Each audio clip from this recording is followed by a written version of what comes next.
家好，欢迎收看《天才女友》，我是天才姬，一个追求有钱、有品、有意义的三有时尚女中年。上期时尚圈揭秘给大家介绍了一个奇葩老头是如何在时尚圈风生水起，并且完爆行业鄙视链的。这一期我要给大家揭秘时尚圈的终极牌面——时尚大片的内幕。作为时尚行业造星、造钱、造梦、造流量的终极神器，时尚名利场里面入场券最贵、最顶级的游戏，时尚大片背后浓缩了整个行业的商业规则、利益交换和权力结构，浓缩的都是精华呀。本支视频我们会揭秘明星拍摄杂志封面背后的潜规则是什么，时尚大片为什么要花那么多钱拍摄，价值100万的时尚大片到底厉害在哪儿，以及是谁真正在为这些大片买单。大家一定要看到最后，因为它会改变你对于时尚行业甚至审美的认知。希望这支视频帮助那些想进入时尚领域的同学，在努力追寻梦想的同时，也要看到这个行业背后的潜规则以及利益博弈。毕竟 fashion is a business， 时尚行业的本质还是一门生意，这是我的第一任老板在我入职第一天告诉我的真相。看到这个本质之后，仍然热爱这个行业才是真爱啊。好啦，正片开始之前，我们先来试试 B 站的一个新功能。大家看屏幕上有一个关注按钮，据说直接点它就可以关注我了。我停3秒，大家帮我试试灵不灵啊？3、2、1。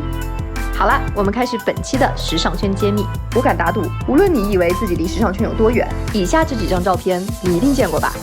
但你一定没想过，这些照片花了多少钱。看完这支视频你就知道答案了。那么首先我们来看看拍时尚大片最花钱的是什么。1号碎钞机，摄影师。不同级别的摄影师价格能够差出100倍。行业内的标准，国际超一线摄影师如果适合杂志签年单，年薪在200-300万美金左右；国内一线摄影师年单也能达到100万人民币级别。大牌杂志大多会跟全球最顶级的摄影师签下排他性年单，把珍稀物种收编成独家神器，既能保证摄影师不为竞品服务，也能确保杂志拥有稳定的顶级照片质量。聪明的同学可能会问，大牌摄影师年单太贵了，如果想单独请他们拍一支片子，要花多少钱？答案是，这不是钱能解决的问题，因为你想请也请不到。不过即使年薪这么高，行业内的摄影师还是爱说一句话，给杂志拍片不赚钱。说话只说半句，很容易耽误年轻人成为摄影师的梦想啊！还是让我来给大家补上后半句吧。给杂志拍片不赚钱，因为和拍广告的钱没法比。广告摄影什么价？国外一线摄影师能达到20-30万美金，国内一线摄影师也能达到20万人民币每片的标准，这还不算修图费哦。那为什么不赚钱，摄影师还愿意给杂志拍大片，甚至还有人愿意免费拍呢？因为所有的创意行业，不管是设计师、摄影师、作家、演员，大家努力的原因都是为了2个字：出作品啊！有了作品，意味着更好的前途；有了前途，还差前途吗？总之，你的作品定义了你，也定义了你的市场价。既然国内外摄影师价格能差出10倍，那他们拍出来的效果差多少呢？这个你们来说吧。以下国内外摄影师拍摄的同一个明星，你们觉得谁拍得更好？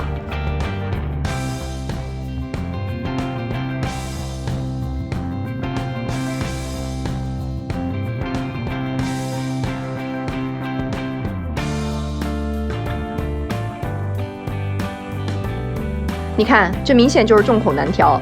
那么国内大刊为什么还是愿意找国外大牌摄影师这样的碎钞机呢？其实这里面最重要的是要看一个黄金准则，这个准则我后面会详细说啊，请未来想进入任何名利场工作的同学做好笔记。谁蹭名气谁买单。大刊通过聘用国际知名摄影师，能获得更大的国际知名度。为什么要扩大国际知名度？你要想是谁在为时尚大刊买单啊？奢侈品牌啊！那奢侈品牌的决策层在哪里呢？在总部啊！总部在哪里？在纽约、伦敦、米兰、巴黎呀！国际大牌摄影师提高了国内杂志的国际知名度，国外的真金主爸爸们才能看到啊！这就好比做户外广告投放的同学，一定要把广告投到办公室门口，让自家老板看到，是一个道理。2号碎钞机，造型师。作为时尚行业的香饽饽职业，好多人问我造型师到底是做什么工作的。我的反应和这几位造型师一样。Well, a fashion editor is really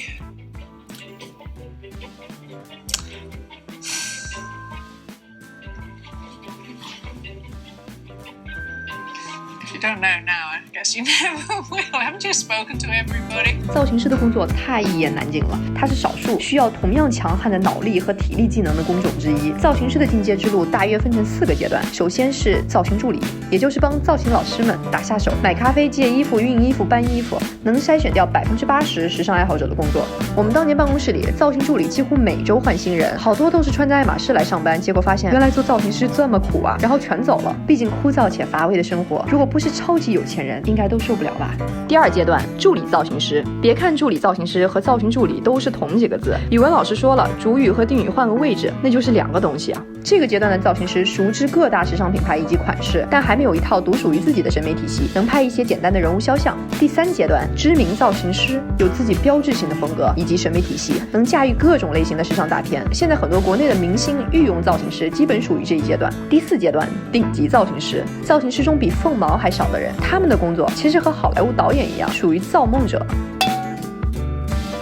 他们造型的时尚大片，除了提供做梦的素材，还能引领潮流的走向。说得很抽象吧？我来举2个例子吧。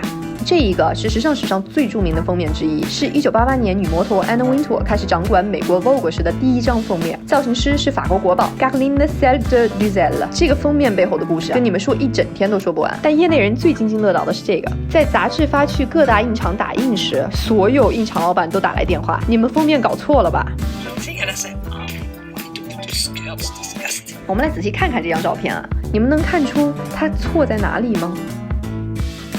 其实常看杂志的人，大家都会发现，杂志的封面都是构图和造型极其考究，模特浓妆艳抹，衣服惊人死不休的。可这张封面打破了之前所有的规则，模特上身穿着某高级定制天价夹克，下身竟然搭配的是牛仔裤。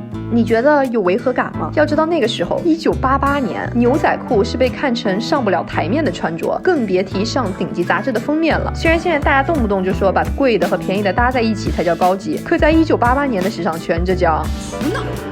所以这样一张街拍照片竟然能上顶级杂志的封面，在当时时尚圈内是不可想象的。模特都没看着你，而且眼睛都快闭上了，头发都吹脸上了，你们比较一下和其他封面的区别，这也太随意了吧。还有这模特胖的，确定不是怀孕了？虽然说什么的都有，但所有人都感受到了一种情绪，那就是新时代要来了。这就是好的造型师能带来的改变观念的震撼。最厉害的时尚大片能捕捉社会和时代的变迁，顶级造型师的功力还在于他能看到衣服以外的东西。这张照片是著名摄影师 Richard Avedon 拍摄的，负责造型的是传奇造型师 Polly Melon。当时拍摄现场，造型师问超模：“你有没有特别喜欢的东西啊？”结果他说：“我喜欢蛇。”然后造型师就真的找人弄来了一条巨美的蛇。摄影师问他：“你能裸体拍吗？”他说：“当然。”然后他就躺下了，蛇沿着他的身体慢慢爬到他的背部，然后伸出了舌头。就在舌头伸进他耳朵的瞬间，拍摄结束了。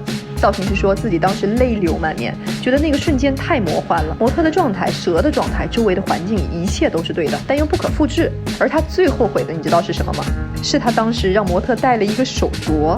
如果他还能重新选择，他会让他不戴任何东西。你看，最牛逼的时尚大片，连一件衣服、一个首饰都不需要，因为最伟大的时尚大片是超越时尚的。这也是我当年掉进时尚这个坑的原因，因为爱读历史，但又看不下去那些用来盖泡面都嫌沉的大部头，看时尚史就有趣多了。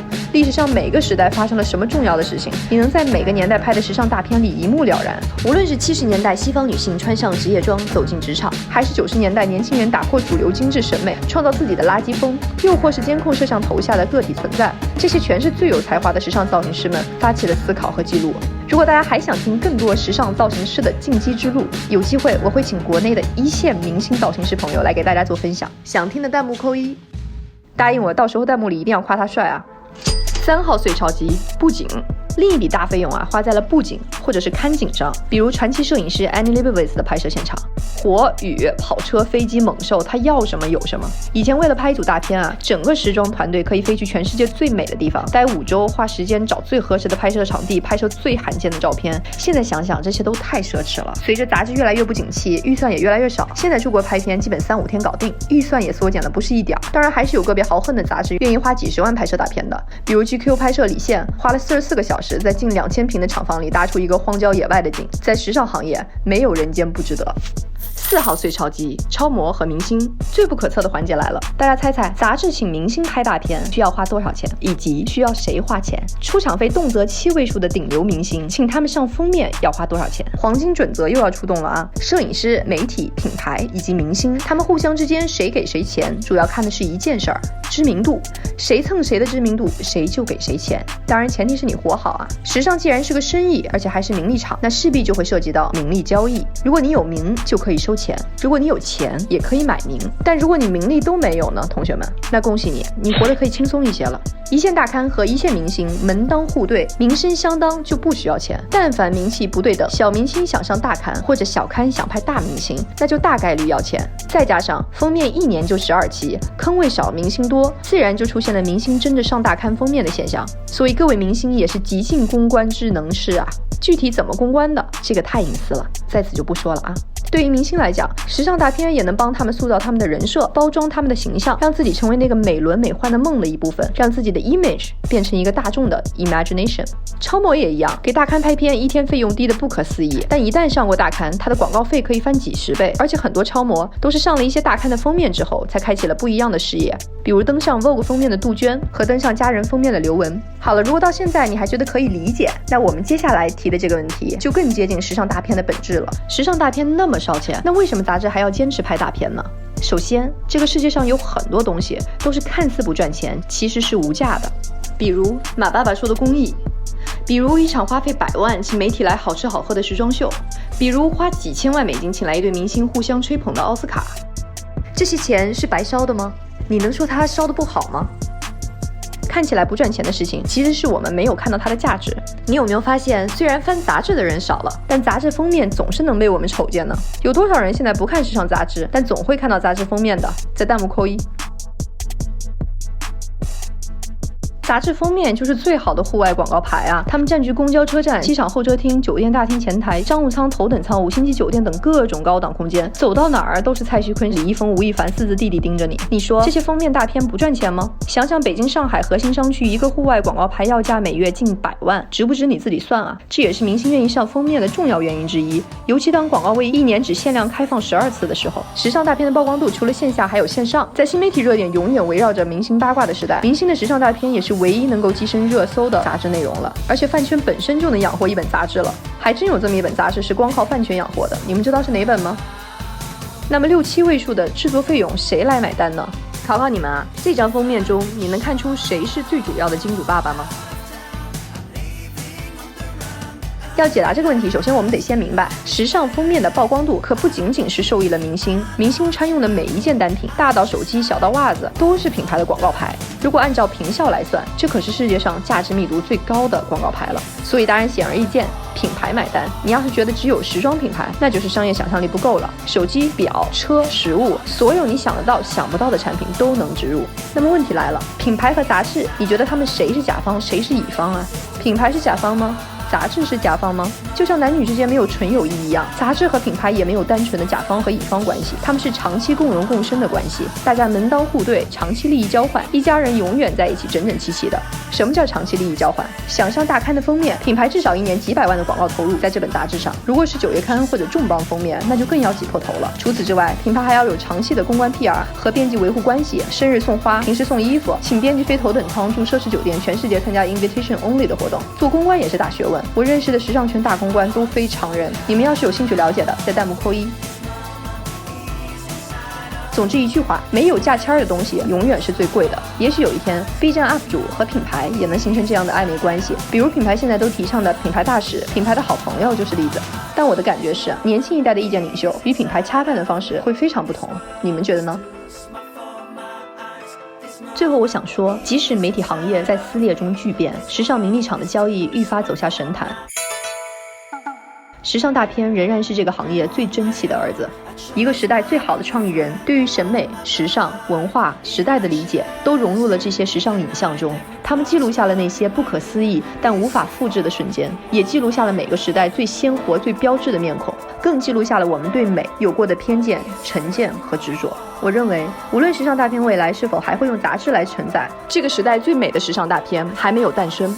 能代表这个时代的大片，不是西方审美的一言堂，也不是商业利益主导的产物，而应该是在弥漫着文化割裂和国家对立的当下，在到处都是不和谐音的当下，能产生的最和谐的画面。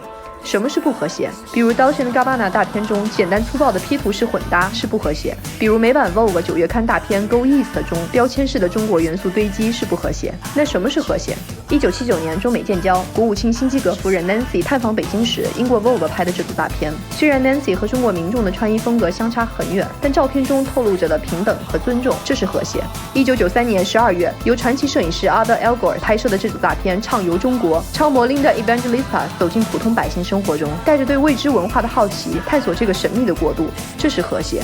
Elle 美国版1997年香港回归时实地取景的香港行大片，模特融入了当地的市井生活，穿梭在香港的街头巷尾，这是和谐。每张照片中的情绪是挑衅还是尊重，是高高在上还是包容欣赏，是世界大同还是水火不容。照片比文字更不会说谎，观众第一眼的感受也不会说谎。每一张照片都是创作者有意识或无意识的认知表达。我最喜欢的时尚大片不仅超越时尚，也超越标签化的刻板认知，超越文化成见，超越种族偏见，超越审美优越性。不要说我们看不懂美丑，所有可以被训练的都是审美，审美的本质是评判，是有高低之别的。但最高级的美是人与自然和谐共存的美，是各种族文化互相包容的美，是世间万物共存共生的美。这也是为什么它们能超越时间，成为经典。